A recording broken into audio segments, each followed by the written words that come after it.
filters are one of those things that you either use them or you don't use them. I've never seen people who are on the fence about using them, that like are either, using them here and there, they're either using them or they're not using them. So let's talk about filters. Hey, this is Scott Wenkifowitz, a storyteller with a camera, talking about all the things photographers like you and I are thinking about. And in this video, I want to talk about filters, lens filters.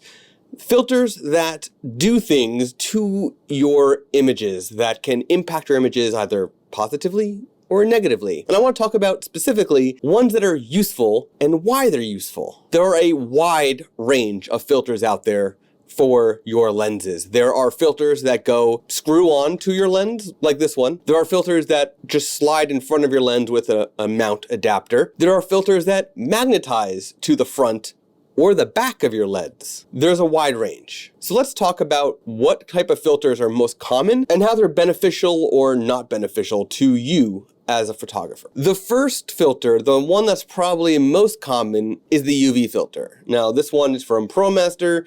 There's a ton of companies who make them. This one just happens to be brand new in the case because I've never opened it. This is a 77mm filter. It fits on a wide range of lenses. It's just a clear piece of glass. This filter used to have a big purpose, basically blocking UV light from transmitting to your camera. But in the digital age, it's not really necessary because there's UV filters on top of the sensor in your camera. So really a UV filter, all it is protection, where if you drop your camera or if something hits your camera on the lens, it's going to break the filter before it breaks your lens. UV filters are really just protection now. If you want to protect your lens, sure, put a UV filter in front of it. However, know that you're adding an additional piece of glass, which has the possibility of degrading the quality of your images. Now, this is a circular polarizer. This happens to also be from ProMaster. What this is a polarized piece of glass that actually can turn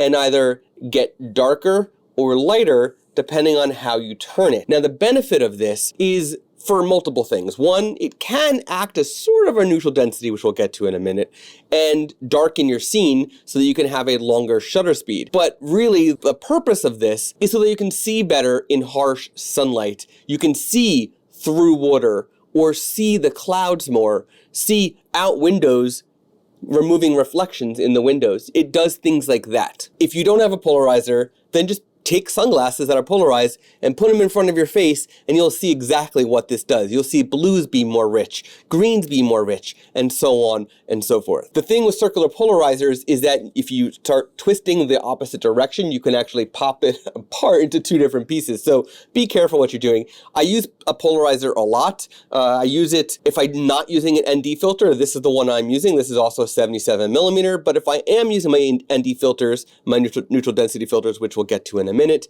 then I actually have a bigger one that actually is part of my mount, which you'll also see in a minute. Now, when it comes to neutral density filters, these are also things that are very, very particular, very specific about where you use them and why. So a neutral density filter, its purpose is literally to block light. It makes it so that less light travels through the filter into your camera. So if I was to hold this up in front of it, you will see the image get quite dark. When it comes to neutral density filters, there are a variety of types. There's 1 stops, 2 stops, 3 stops, 6 stops, 9 stops, 12 stops, 16 stops.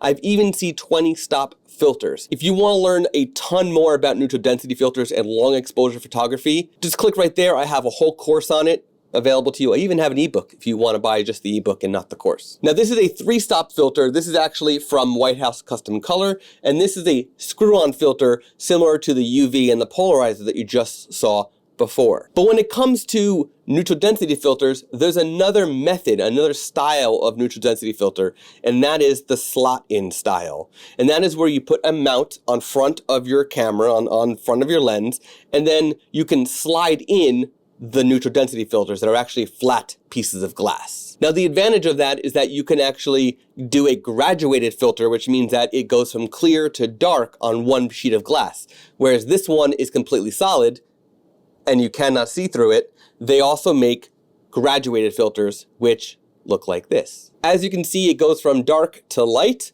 There's a big difference there. Now, what is in here, this frame, is actually also from White House Custom Color for their holder kit, for their system. The filters I have in here are actually from Format High Tech. Eventually, I plan on switching to White House Custom Color when I need to replace these. So the goal with a neutral density filter is to extend the shutter speed or make it so you need to open the aperture more. So if you are trying to do portraits outside or do a video outside in harsh sunlight and you want to open up your aperture to something like 1.2, 1.4, something like that, a neutral density filter is a great way to do that because it's going to block light and make it so you have no choice but to open it up. Or if you want a longer shutter speed, you can also drop one of these in front of your lens and it's going to force you to open up the shutter speed to a longer speed. Now it is worth noting, and while I do not have one to show you, that they also make a neutral density filter called a variable ND or VND, which is kind of like a polarizer where you can turn the filter to adjust your density from 1 to 6 or whatever it is.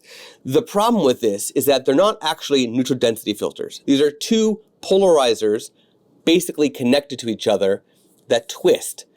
And the problem is that at times you can either get vignetting, distortion, or color shifting, or even worse, this beautiful X in the middle of your image.